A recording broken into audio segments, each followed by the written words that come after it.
Bon matin tout le monde, bienvenue dans On jase de chasse de pêche et de plein air avec moi-même, Steph Monette. J'espère que vous avez passé une excellente journée hier. On va placer mon laptop un matin. Bon, j'espère que vous avez passé une excellente journée hier et une bonne nuit. Plein de sujets intéressants ce matin. et je veux juste vous dire que le jackalope, ceux qui ne connaissent pas cette espèce-là, c'est une espèce qui est assez rare au Québec. Et c'est une joke. C'est une joke, là.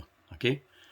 Faut pas que vous me disiez, faut pas qu'il y en ait, en tout cas, j'espère que c'est une joke, ceux qui sont venus me dire qu'ils en ont vraiment vu, puis que c'est une joke. Mais, attendez, je veux juste être sûr là, des noms un matin. Là. Moi et Guy Dumas hier.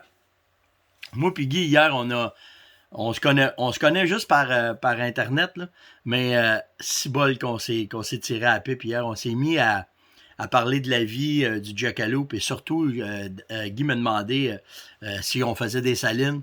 Et oui, on travaille, on travaille pas là-dessus, on connaît, mais c'est juste sur commande spéciale. Vous imaginez un peu vers où est-ce qu'on a divagué hier. Là. Puis, ben ri avec ça. Ben ri avec ça. Puis tu sais, ça fait juste du bien, là. C'est juste drôle. De parler du fameux jackalope. Mais je pense sérieusement à si j'en récolte un, à le faire monter et à vous le montrer. Fait que je travaille là-dessus. Là. Parler avec Steve Lantier. On va peut-être faire de quoi là, ben drôle. Ben drôle. J'ai bien du fun avec ça. Dans un autre ordre d'idée, je veux vraiment féliciter ceux qui donnent les cours présentement de Prescoff, de cours d'armes à feu. Mais pour leur travail, puis je le sais que c'est pas facile, puis là on va peut-être retomber s'il y en aura plus. Mais hier, j'ai parlé avec un moniteur avec qui que je connais. Puis je veux pas dire son nom parce que je veux pas qu'il y ait de problème parce que c'est devenu quand même ils ont une certaine responsabilité. Puis dans ce qu'il m'a parlé hier, j'ai trouvé ça vraiment sharp, weird et vigilant de sa part de ce qu'il m'a parlé. Il m'a parlé que pendant qu'il donnait les cours, c'est pas juste de donner les cours, ils ont une certaine responsabilité à travers ça. Puis il y avait une personne qui suivait le cours. Puis elle était un petit peu, comment je veux dire ça, agressive, bizarre, pas du tout discrète par rapport à sa relation avec les armes à feu, comment est-ce qu'elle voyait ça, comment est-ce qu'il était volubile, qu'on va dire, avec les armes à feu. Puis, il était là pour suivre son cours. Puis quand ça a été le temps d'apposer la signature, puis d'approuver ça, ben, il n'a pas voulu. Il a trouvé que c'était pas le genre de... Les cours qu'il donnait pour la chasse, les cours qu'il donnait pour les armes à feu, la sécurité, ce genre d'individu-là, il méritait peut-être pas ça. Fait qu'il a fait les démarches, puis il est allé un peu plus loin. Puis en fin de compte, ça s'est terminé dans les mains de la Sûreté du Québec. Fait que tu sais, là-dessus, là, bravo. Pour la vigilance, pour la responsabilité. On n'en a pas assez de personnes qui prennent le travail souvent. Puis tu sais, oubliez pas, là, c'est quasiment des bénévoles. Là, c'est pour qu'est-ce qu'ils leur donnent pour faire ça. Là. Fait que tu sais, d'avoir une conscience, puis d'avoir dit, hey, moi, lui, là, tu sais, il y avait ça. Dans son téléphone, il y avait ça. Moi, ça me tente pas là, que ce gars-là ait accès aux armes à feu. Puis bravo, vraiment. Tu sais, malgré tout ce qui se passe, puis tout, où est-ce que ça s'en va, ben bravo. Surtout à tous les moniteurs, puis si, ayez pas peur, là, s'il arrive de quoi, ça part de vous autres. J'ai trouvé ça vrai, mais j'avais pas pensé à ce lien-là, à partir des cours, que ça pouvait partir d'eux autres, puis que de donner des cours. Fait que, bravo. Je trouve ça vraiment, je trouve ça sharp, cette responsabilité-là. Aussi, concernant la réserve, ce qui s'est passé dans la réserve des Laurentides avec le moratoire, j'ai eu beaucoup de courriels là-dessus. Ça roule ça maintenant? Ouais, OK. Beaucoup de courriels, pas de courriels, mais de Messenger, puis il y en a qui sont pas contents, puis pour de vrai, là, peu importe que ce soit des Autochtones ou que ce soit n'importe qui, il y a vraiment un problème dans la réserve des Laurentides. Ça, on ne se le cachera pas. L'habitat, il y a certaines places que l'habitat n'aura jamais plus que, pas beaucoup d'orignaux, mais il y a d'autres places qui pourraient en avoir beaucoup plus. Puis justement, fait que j'ai hâte de voir cette année-là qu'est-ce qu'elle va donner. Puis c'est un bon test. C'est un bon test pour voir qu'est-ce qui va se passer. De l'autre côté, si dans la réserve, vous voyez de l'abus, vous voyez des affaires qui n'ont pas de bon sens, ben dénoncez-les aussi. Là. Parce que au-delà de ce que les Autochtones ont demandé, n'oubliez pas qu'il y a un conseil de bande qui est en arrière de ça, puis il y a des gens qui sont là pour avoir travaillé avec les Wendat. Il y a une certaine conscience là, qui est en arrière de ça. Fait que si vous voyez qu'il y a de l'abus, vous pouvez les dénoncer, là, au même titre que n'importe quel autre gang de chasseurs, ou peu importe. Là. Mais puis j'ai hâte de voir ce que cette année-là va donner en résultat d'attente puis tout le kit. Fait que, mais je peux pas dire que je suis contre. Là. Je peux pas dire que je suis contre ça, vraiment pas. Pas parce que je suis collinement surpris de la rapidité. Pour voir les gars du PF qui se démènent comme des diables dans l'eau bénite, puis qu'eux autres, ça marchait comme ça. Y a-tu 2 poids, 2 mesures au Québec? On en a déjà parlé. Fait que c'est cool, je voulais juste aussi parler de ça. J'ai Robert Bellil qui me dit hier, Steph, j'ai un problème parce que j'ai une petite terre où est-ce que je chasse, puis tous les accès que j'ai, le seul accès que je peux rentrer, j'ai tout le temps le vent dans le dos. Puis je peux pas rentrer par mes voisins parce que les autres ils chassent, puis c'est la guerre, ils veulent rien savoir de nous autres. Tu vois ça comment? Tu ferais comment, toi? Moi, toutes les fois, j'ai eu accès à des places où est-ce que j'avais pas le choix de rentrer, puis j'avais pas le vent sur le bon bord, puis que naturellement, ben, j'avais retiré le gibier avant de rentrer. Ben, au lieu de rentrer comme un loup, rentrer doucement, pas essayer de faire de bruit, essayer de déjouer, tu peux pas rien faire. Avec le vent, là, si le vent pousse vers eux autres, t'auras beau faire ce que tu veux, ça fonctionnera pas. Ben, j'ai découvert ça fait longtemps, c'est qu'au lieu de faire le loup, ben, rentre comme un boule. Hein? Ouais. Tu connais tes endroits où est-ce que tu vas aller te poster. Ça, c'est une question de prospection avant. Si tu as des appâts, ben, tu le sais où sont tes appâts. Fait que le temps que tu vas te rendre, au lieu de rentrer comme un loup te le vent dans le dos, avertis-les. Assure-toi qu'ils vont t'entendre. Assure-toi qu'ils vont savoir que tu t'en viens. Assure-toi de ne pas les surprendre. Si tu fais ça, le cerf de Virginie, c'était pour le chevreuil, je ne me trompe pas. L'orignal, c'est un peu différent. Ici, il se pousse pour un bout. Le chevreuil, lui, va rester dans le coin. Le chevreuil, il est habitué de jouer. Il est habitué d'être furtif, de se dissimuler, de laisser passer le danger. Fait que ce que tu fais, c'est qu'en faisant du bruit, tu vas avertir tes chevreuils bien avant qu'ils te sentent. Fait que les autres, ce qu'ils vont faire, ils savent qu'il y a quelque chose qui s'en vient. Souvent, ils vont y se tasser. Ils vont te laisser passer. Puis après ça, ils vont revenir. Parce que tu les as avertis. Ils se pensent plus wise que toi quand tu vas faire ça. Puis pour l'avoir fait souvent, là, je te le dis souvent, là, tu vas partir, tu vas monter, bing, bang, ton stock, cling, clong, tu fais du bruit. Là. Tu montes, tu arrives à ta place, tu t'assis, sors ton stock, fais du bruit, les velcro, fais du bruit, installe-toi. Puis quand tu t'installes, là c'est ça qui est le plus primordial. Une fois que tu es installé, là, plus un tabarouette de son. Plus rien. Tu laisses le t'écoute. Puis sois prêt. Parce que souvent, ce qui va arriver, c'est qu'il y a 2 affaires. Ils ne te sentent plus parce que là, tu es en avantage pour le vent. Puis la curiosité aussi va faire qu'ils vont peut-être venir voir. Puis ça m'est arrivé, là, je te le dis, là, plus qu'une fois à mon tour. En montant, tu peux en profiter pour laisser une ligne d'odeur. Souvent, tu vas laisser une ligne d'odeur olfactive, pas sexuelle. Juste de curiosité. Une odeur de pomme, une odeur d'anis, une odeur de... n'importe quoi pour l'intéresser qui va faire « Ah, comment ça sent ça? » Par curiosité, parce qu'il t'a entendu passer, il va embarquer dedans, puis il va venir. Puis combien de fois qu'on voit ça? Tu pars le matin, tu marches, tu reviens dans tes traces, il y a des pistes dedans. Ben, c'est la façon que moi je travaille. Si j'ai à me rendre à une place, puis que je le sais qu'ils me connaissent, ils savent que je vais être là, ben que je veux pas qu'ils me sentent, je veux pas qu'ils me surprennent. Fait que pour les petits territoires, c'est une technique qui est très efficace, qui va bien.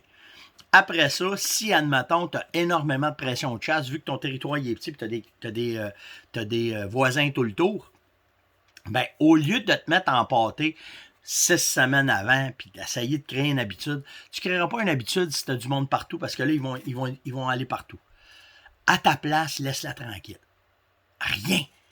pas d'odeur, pas rien. Tu le sais, là, t'as du monde partout, t'as une petite place, t'entends le voisin caler, t'entends l'autre bord roter. Attends. Quand j'ai roté, je parle d'orignal, je parle pas de la veille. Là. mais tu fais rien, t'écoutes. Puis là, le matin, t'arrives, tu fais bien du bruit, tu montes, tu passes comme si c'était un gars qui passait le matin. Là, les autres, ils font ah, là, il y a du monde autour, c'était tranquille. Là, t'arrives, tu peux te faire un micro à pas tout de suite. Beaucoup d'odeur. Tu vas mettre 3-4 pommes, un sac de Frichtix, du spray aux pommes en quantité, tu vas t'asseoir, t'attends, bouge plus de son, plus rien. Tu vas rester surpris de ce qui peut arriver. Souvent, on a joué des beaux mâles de cette façon-là parce que justement, tu avais joué de plus de finesse. Il faut être plus fin qu'eux autres, puis c'est une technique qui rapporte pas mal puis qui est très, très, très productive quand tu vas chasser le chevreuil. L'orignal aussi, mais l'orignal, le problème de l'orignal, c'est quand il part, des fois, s'il passe une galère, ça va prendre 4-5 jours avant qu'il rentre. Mais le chevreuil, souvent, il va rester en entour. J'ai eu plusieurs, j'ai pas pris les noms là, de ceux-là matin, mais j'ai eu plusieurs demandes pour le fameux diaphragme pour le dindon. Bougez pas une seconde. Bon, premièrement, les diaphragmes, c'est ça. OK? Vous en avez qui c'est des ensembles.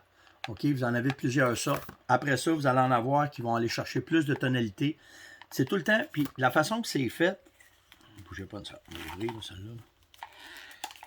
Moi, je prends ceux à Réal. Je prends ceux à Recall Design. Parce que ils sont. Le caoutchouc est facile. Bougez pas. Le caoutchouc il est facile à travailler. Puis moi, j'aime les sons qui sont. Ben, le but d'un diaphragme, c'est d'aller chercher soit un son qui est rauque ou un son qui est clair. On en a déjà parlé, là. OK? Fait que, si vous regardez votre diaphragme, là, vous allez voir, là, il y a deux c'est du latex, OK, qui est taillé. Il y en a un en arrière qui ne l'est pas, puis il y en a un qui l'est. Salut, gars. Bonjour. Comment ça va? Fatigué matin. Fatigué un matin? Non. T'as une bonne journée matin, hein? Hier, il est tombé comme une balle. Tombé comme une balle. Moi, je finis ça, puis je vais aller faire les commissions pour t'amener ton stock le plus vite possible, OK? Bonne journée. Je vais aller te voir, ce sera pas long, je finis ça. Fait que vous allez voir qu'il y en a qui sont comme ça. Vous allez voir, regardez, celui-là, il est différent, OK? Bougez pas, là. Je vais attendre que mon focus se fasse. Ah ouais, là. OK, regardez comment c'est différent. Fait que tout ça, c'est fait pour que, quand vous allez le mettre dans votre bouche, bon, la technique, OK? C'est que, ce que tu veux, c'est que ça ici, OK, pas le latex, mais le tissu, là, je ne sais pas comment on appelle ça, là, mais tu vas aller le faire à côté dans ton palais, OK? Plus que tu vas le rentrer loin, avale-le pas, hein, parce que tu vas toucher en dindon toute la journée, mais tu vas aller le porter le plus loin que tu peux. Parce que si tu le laisses en avant, l'air est trop fort. Puis la première, c'est important que dedans, la salive vienne ramollir. OK? C'est pour ça que quand vous en achetez de qualité, ça va ramollir rapidement. Là. Puis après,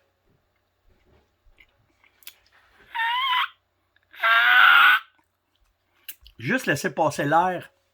Vous allez venir à côté votre langue ici en arrière. Puis vous allez faire juste passer. Le but au début, c'est juste de trouver le son.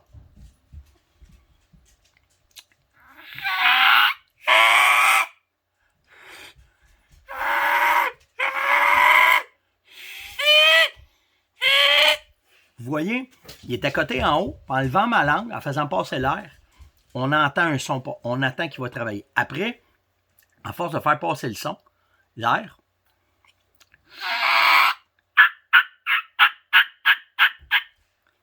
ça va être comment est-ce que vous allez mettre la pression de votre langue sur le diaphragme pour laisser passer l'air. Le son, après, c'est différents diaphragmes qui vont faire des sons différents. Regardez celui-là. Puis, vous allez remarquer, il y a une petite boule. Vous la mettez par en bas. OK? Ça va vous donner le sens du câble.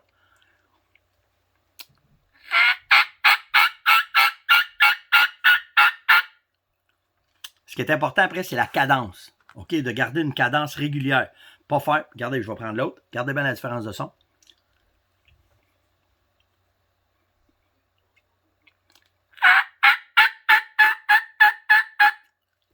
Si je mets sur l'autre bord.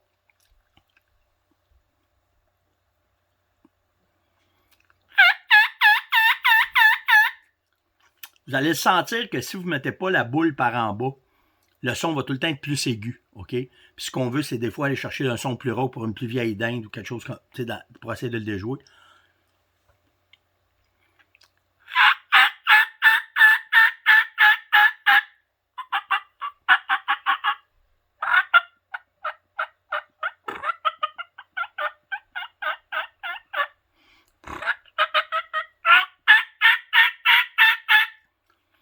C'est juste de laisser passer le son après. Mais c'est beaucoup de pratique. Fait que ce que vous faites, à côté là en haut,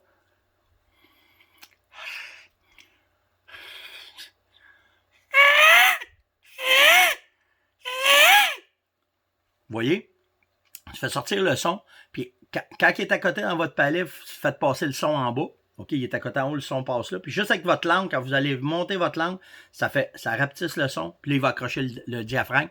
Là, vous allez avoir vos premiers sons. Après, c'est de la pratique. Vous n'avez pas le choix, c'est de la pratique. Mais ces diaphragmes-là sont écœurants quand même. Ils sont faciles. Le latex, il est efficace.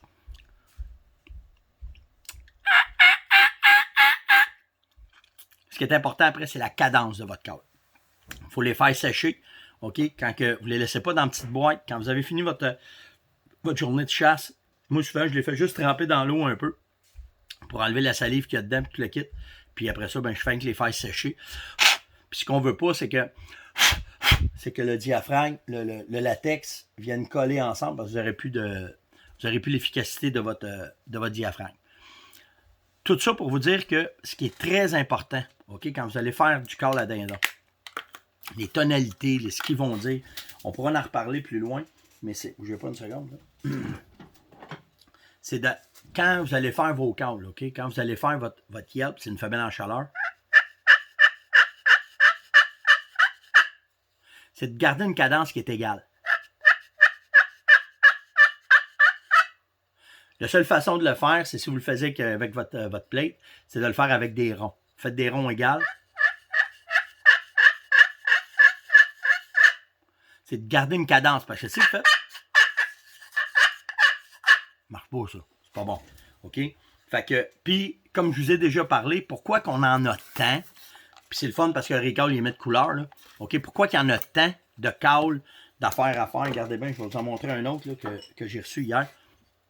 Une plaque d'aluminium avec du plastique, ça sonne différemment.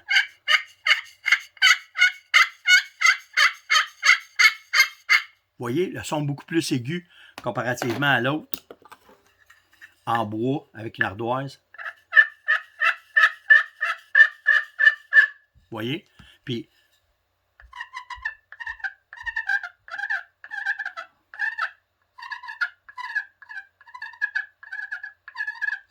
juste des différents sons. Ça, c'est souvent quand ils vont s'approcher, quand ils vont manger. Il est sorti beaucoup.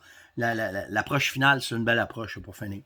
Fait que le but, c'est d'avoir plusieurs calls pour faire plusieurs sons de femelles différents pour être capable de les attirer. Après ça, c'est juste de la pratique. C'est la seule affaire qui va faire que vous allez être bon, que vous allez être capable de les faire bouger. Le plus simple, bien entendu, c'est... Je pas une seconde, là, je vais les serrer, je ne veux pas les perdre. Mais après ça, quand tu arrives avec une boîte, la cadence. Ça, c'est important. OK, vous allez avoir, avec une autre boîte, vous allez avoir un son différent. Eux autres, ils connaissent ça. C'est pour ça qu'on en a plusieurs. C'est pour ça qu'on a plusieurs. C'est pour ça que la veste est pleine. Parce qu'à un moment donné, vous allez pogner le bon câble, c'est là qu'il va rentrer.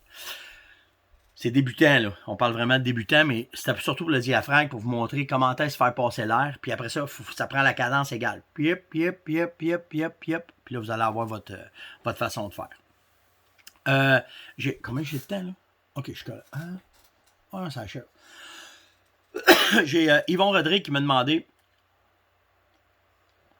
Steph, si je chasse l'ours, y a-tu moyen que j'ai pas le temps de faire d'appât, j'arrive à ma place, je m'en vais faire mes salines, je peux-tu prendre une journée ou deux pour essayer de tirer un ours, faire de quoi? Ouais. Chasser l'ours sans appât, c'est faisable aussi. Ce que tu vas faire, c'est que tu vas travailler avec des leurres. Les 2 meilleures leurres, si tu y vas au mois de juin, OK, pour essayer de faire bouger un ours de nowhere. Oublie pas qu'il y a des secteurs qui sont plus propices. Tu sais, si tu vas sur la Côte-Nord, l'Abitibi, le Saguenay-Lac-Saint-Jean, c'est toutes des places qui ont beaucoup d'ours. Essaye de t'assurer qu'il n'y a pas trop de... Il n'y a pas trop de pression de chasse non plus, parce que d'un bar, s'il y a de la pression, il va y avoir des drums. S'il y a des drums, tu fais des appos. Tu fais du call, pas du call, mais tu essaies de les attirer avec des leurres, tu vas avoir de l'efficacité. En tout cas, moi, j'en ai quelques-uns de récoltés, sans appât, sans rien, d'arriver à une place de pêche, faire une ligne d'odeur un soir, parce que j'ai vu des traces, parce que j'ai vu du crottin, parce que j'ai vu de quoi, puis que là, boum, il y a un ours qui est sorti. Tu vas utiliser les deux leurres que moi j'utilise le plus, c'est le castor, le Bivium. Ça, je l'utilise ça. Ben oui, je l'ai là. OK, le Bivium, parce que c'est une odeur de castor. Fait que tu peux faire une très longue ligne d'odeur, parce que ce que tu veux, c'est aller chercher le plus loin possible. Fait que un vieux chemin forestier, quelque chose, tu vas faire une longue ligne d'odeur avec ça. Un bord, tu mets du Bivium. L'autre bord, tu vas faire une ligne d'odeur avec des phéromones de femelles. Puis là, tu vas te placer sur cette ligne-là. Si tu as de la chance d'avoir de la visibilité, un bûcher, quelque chose de grand, OK, essaye de trouver la nourriture naturelle. Si tu arrives au mois de juin, il y a un ours, là, c'est omnivore. Fait que à peu près la même affaire qu'un orignal va manger. Tu vas tomber là-dedans, ça va être bon. Mais si en plus, tu viens rajouter de l'odeur de castor, puis si en plus, tu viens rajouter une odeur de femelle en chaleur, bien là, tu vas avoir une chance de l'intéresser, puis de le faire bouger, puis de le faire sortir. Puis c'est par les lignes d'odeur. Écoute, on a un, je me souviens d'un en particulier qu'on avait filmé, puis il n'y avait pas rien, puis il n'y avait rien qui bougeait, puis c'est une ancienne place de chasse à l'ours, puis il n'y avait rien. Les drums, il n'y avait pas été fait à rien.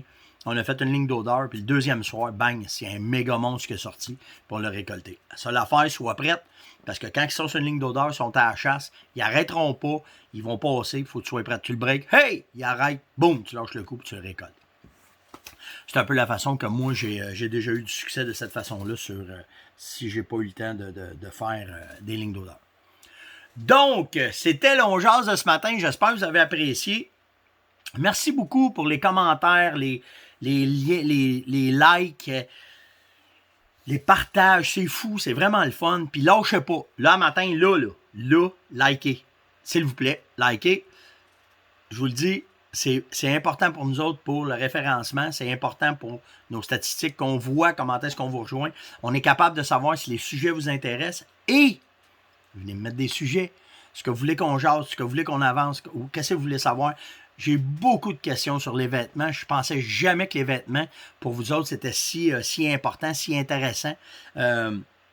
J'attends, là, je vous l'ai dit, j'attends des nouveaux vêtements. Fait que, aussitôt que je les ai, je ne vais pas juste parler de vêtements non plus, mais j'ai reçu 3 morceaux de Sitka. Je vais vous en parler peut-être demain. Là, je vais embarquer là-dedans le Apex, le pantalon Apex, les caractéristiques, le chandail anti-odeur, puis je vais vous montrer une couple d'affaires. Fait que des affaires bien le fun. Fait que c'était On-Jase de ce matin du 6 avril.